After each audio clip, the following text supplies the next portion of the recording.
আমরা একটা স্লোগানের তলে বিভ্রান্তিতে পড়ে যাই। স্লোগানটা কি জানেন? সাম্প্রদায়িক সম্প্রীতি। শুনেননি মাঝে মধ্যে? কি কয় মুসলমান, তার ইমানের সাথে এটা যায় কিনা একটাবার যদি ভাবতো, এত বড় বেঈমানি কথাটা স্লোগান দেয় কেমনে? এটা টাটকা কুফরি একটা স্লোগান। এটা অনেকে হতভম্ব হয়ে গেছেন, আরে হুজুর এটা কি কয়? সারা জীবন ধরে শুনে আসতেছি। শুনেন কেন আপনি? এরা আপনি প্রতিবাদ করেন নাই কেন? একটু বিশ্লেষণ করেছেন কোনোদিন? তাহলে বিশ্লেষণ একটু করেন। আলোচনা শেষ, মাত্র 2 মিনিট। সাম্প্রদায়িক সম্প্রীতি স্লোগান রাষ্ট্র ভারত যত মায়া কান্না দেখাক না কেন, যত পেঁয়াজ রসুন আদা আর যত চাল ডাল আমাদেরকে সরবরাহ করুক না কেন, সবকিছুর পিছনে এদের একটা শয়তানি মতলব থাকেই থাকে। কারণ এরা আমাদের বন্ধু নয়, এরা আমাদের শত্রু, চিরশত্রু। এতটুকুর পরেও আমরা একটা স্লোগানের তলে বিভ্রান্তিতে পড়ে যাই। স্লোগানটা কি জানেন? সাম্প্রদায়িক সম্প্রীতি। শুনেননি মাঝে মধ্যে? কি কয় মুসলমান, তার ইমানের সাথে এটা যায় কিনা একটাবার যদি ভাবতো, এত বড় বেঈমানি কথাটা স্লোগান দেয় কেমনে? এটা টাটকা কুফরি একটা স্লোগান। এটা অনেকে হতভম্ব হয়ে গেছেন, আরে হুজুর এটা কি কয়? সারা জীবন ধরে শুনে আসতেছি। শুনেন কেন আপনি? এরা আপনি প্রতিবাদ করেন নাই কেন? একটু বিশ্লেষণ করেছেন কোনোদিন? তাহলে বিশ্লেষণ একটু করেন। আলোচনা শেষ, মাত্র 2 মিনিট। সাম্প্রদায়িক সম্প্রীতি স্লোগানটা একটা কুফরি স্লোগান, ইমানদারের স্লোগান হতেই পারে না। এটা কিভাবে দেখেন? সম্প্রীতি এটা সাধু বাংলার শব্দ, অর্থ কি? সহমর্মিতা, একজন আরেকজনের প্রতি ভালোবাসা থাকা। সমপ্রীতি, প্রীতি মানে ভালোবাসা, মায়া মহব্বত, সৌহার্দ্য। আর সম মানে নিজের পর্যায়ের, সমপর্যায়ের, নিচু পর্যায়ের নয়। নিজের থেকে নিচু জ্ঞান করা হবে না, সমপর্যায়ে ধরা হবে। আর প্রীতি মানে ভালোবাসা, সৌহার্দ্য। তাহলে সমপ্রীতি মানে কি বুঝাইলো? শত্রুতা না ভালোবাসা? একজন আরেকজনের প্রতি পারস্পরিক ভালোবাসা, এটাকে সম্প্রীতি বলা হয়। এবার আসেন, এই সম্প্রীতি শব্দের আগে যদি আপনি সাম্প্রদায়িক শব্দটা লাগাইছেন, তাহলে সাম্প্রদায়িক শব্দ দিয়ে কি বুঝাইলেন? শুধুমাত্র মুসলিম সম্প্রদায় না সব সম্প্রদায়? সব সম্প্রদায়ের মধ্যে সম্প্রীতির শিক্ষা ইসলাম দিছে। এর চেয়ে বড় জোকা খিচুড়ি মার্কা কুফরি মতবাদ আর কি হতে পারে? ইসলামের বলিষ্ঠ শিক্ষা, ভাই যদি হয় আমার মুমিন ভাই হবে, বেঈমান যদি হয় কখনো তার সাথে প্রীতি নয়, কখনো তার সাথে সৌহার্দ্য নয়, কখনো তার সাথে ভালোবাসা নয়, কখনো তার সাথে আন্তরিকতা নয়, কখনো তার সাথে শুভাকাঙ্ক্ষিতা নয়। বেঈমান যদি হয়ে থাকে এটা আমার জাত শত্রু। শত্রুর সাথে আমার প্রীতি কিসের ভাই? শত্রুর সাথে আমার প্রীতি কিসের?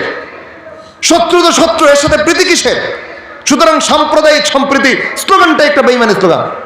এই স্লোগানের মাধ্যমে মুমিনে ভ্রাতৃত্ববোধের শিক্ষা দেওয়া হচ্ছে না, এই কুফরি স্লোগানের মাধ্যমে মুমিনে বেদিনে ভাই ভাই বানায় দেওয়া হয়েছে। ঠিক কিনা ভাই? এখন বুঝতে পারছেন তো? হতভম্ব ভাবটা কাটছে তো ভাই? সাম্প্রদায়িক মানে শুধু মুসলিম সম্প্রদায় না, সব সম্প্রদায়। সব সম্প্রদায় মিলে সম্প্রীতি হয় ইসলামে? ইসলামে সম্প্রীতি কার সাথে হয়? আল মুসলিম আখুল মুসলিম, একজন মুসলিম আরেকজন মুসলিমের ভাই, মুসলিমের সাথে সম্প্রীতি হয়। বেঈমানের সাথে, জাত শত্রুর সাথে, জনম শত্রুর সাথে, চিরশত্রুর সাথে কোনো মুসলমানের সম্প্রীতি হতেই পারে না। যদি কেউ বিশ্বাস করে জানেন যে হে কাফের, কি? সুতরাং সাম্প্রদায়িক সম্প্রীতি স্লোগানটা ইমানদারের স্লোগান না কুফরি স্লোগান? কুফরি স্লোগান। কোন মুমিনের সাথে বেঈমান সমপর্যায়ে আসতেই পারে না। মুমিনকে সারা পৃথিবীর রাজত্ব আল্লাহ লেখা দিয়েছেন কোরআনে। মুমিনের কোনো সীমান্ত নাই, মুমিনের কোনো দেশ নাই, সারা পৃথিবী মুমিনের দেশ, সারা পৃথিবী মুমিনের ভূখণ্ড। কোন বেঈমান আল্লাহর জমিনে বাস করার অধিকারটাই তো পায় নাই। কথা মনে একটু বাড়াবাড়ি বলে ফেলছি, জজবাই কইছি, কাটায় কাটায় দলিল সমৃদ্ধ কথা বলেছি। জান কোরআনে আল্লাহ রাব্বুল আলামিন ওয়াদা দিয়েছেন, ওয়াদাল্লাহু, আল্লাহ ওয়াদা দিয়েছেন কাকে? আল্লাযীনা আমানু, যারা ঈমান আনবে, মিনকুম, তোমাদের মধ্য থেকে যারা ঈমান আনবে, ওয়া আমিলুস সালিহাত, আর নেক আমল করবে, লা ইস্তাখলিফান্নাহুম ফিল আরদ, অবশ্যই ঈমানদার মুমিন মুসলমানদেরকে আমি আমার জমিন, পুরা জমিনের শাসন ক্ষমতার রাজত্ব দান করব।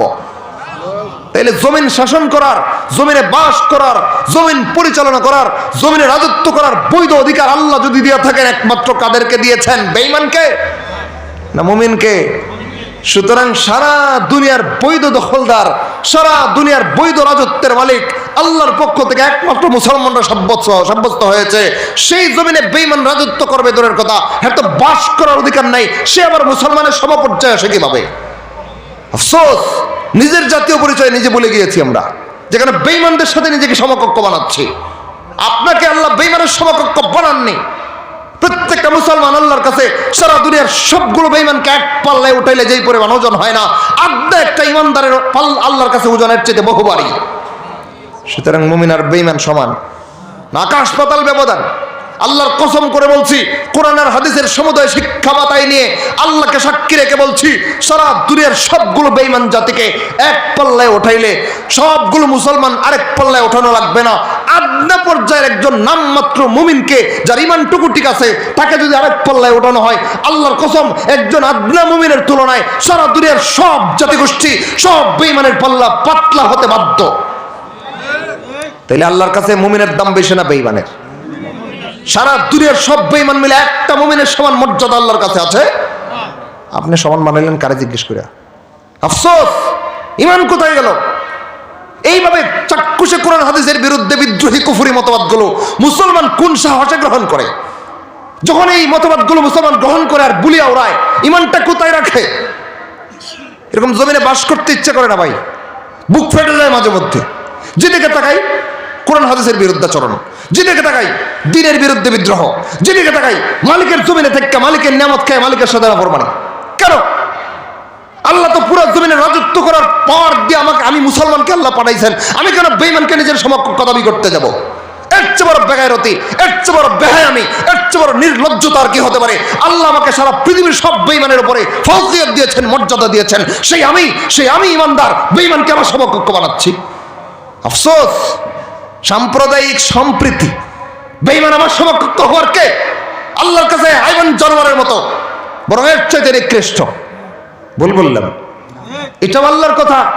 ফামাসালুহু কামাসালিল কালব, যারা আল্লাহর উপর ঈমান রাখে না, আল্লাহর দ্বীন গ্রহণ করতে চায় না, হে উদাহরণ আল্লাহর কাছে কুত্তার মতো। আমি বলছি, কে কইছেন? ফামাসালুহু কামাসালিল কালব। অভিধান খুলেন, কালবুন শব্দের অর্থ কুকুর, আঞ্চলিক বাংলায় কুত্তা। পরিষ্কার আল্লাহ বলতেছেন, বেঈমান কাফের যারা আল্লাহর জমিনে থাকে, আল্লাহর বিরুদ্ধে বিদ্রোহ করে, ইসলাম গ্রহণ করে না, ভিন্ন ধর্ম পালন করে, এদের একটার মর্যাদা আল্লাহর কাছে মানুষের সমকক্ষ না, কুত্তার মতো। আমি বলছি না, রব বলেছেন। অন্য আয়াতে তো এর চেয়ে নিকৃষ্ট বলেছেন, উলাইকা কাল আনআম বাল হুম আদল। বেঈমানরা আল্লাহর কাছে মুমিনের সমকক্ষ হবে তো দূরের কথা, এরা চতুষ্পদ জন্তুর চেয়ে নিকৃষ্ট। কে বলেছেন?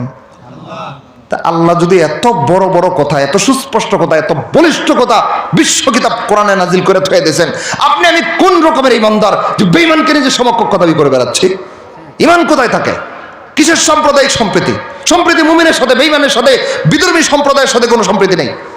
সুস্পষ্ট কথা। আল্লাহর কাছে যারা মনুষ্যত্বের মর্যাদা পায় না, সমপ্রীতি কিসের তার সাথে? জমিনের শাসন ক্ষমতা আল্লাহ আমাকে দিয়েছেন, তাকে আল্লাহ আমার অধীনস্থ থাকতে বলেছেন কর দিয়া। ঠিক কিনা ভাই? বললাম। সুতরাং সাম্প্রদায়িক সম্প্রীতি স্লোগানটা ইসলামে সমর্থিত না অগ্রাহ্য? সুতরাং মুমিনের সাথে মুমিনের শত্রুতা নয়, মুমিনের সাথে মুমিনের ঐক্যের বন্ধন। যে কোনো মতানৈক্য হোক, দ্বিধাদ্বন্দ্ব হোক, মুমিনের সাথে আমরা সম্পর্ক ছিন্ন করতে পারি না, পারবো না, এটা ঠিক না, এটা নিয়ম না। সম্পর্ক ছিন্ন কার সাথে করব? বেঈমানের সাথে। যুদ্ধ ঘোষণা কার সাথে করব? বেঈমানের সাথে। সম্প্রীতির আওতাভুক্ত বানাবো না কাকে? বেঈমানকে। মানতে রাজি আছেন তো ইনশাআল্লাহ? এতক্ষণ আমরা আল্লাহর কোরআন থেকে, রাসূলের সুন্নাহ থেকে মুসলিম ভ্রাতৃত্ববোধের গুরুত্ব এবং বেঈমানদের সাথে মুসলমানদের শত্রুতামের ব্যাপারে কোরআন হাদিস থেকে যা আলোচনা করলাম, সবগুলো কথা আল্লাহ আমাদেরকে ঠিকমতো বুঝা আর আমল করার তৌফিক দান করেন। ওয়া আখিরু দাওয়ানা আনিল হামদুলিল্লাহি রাব্বিল আলামিন। সুবহানাকাল্লাহ।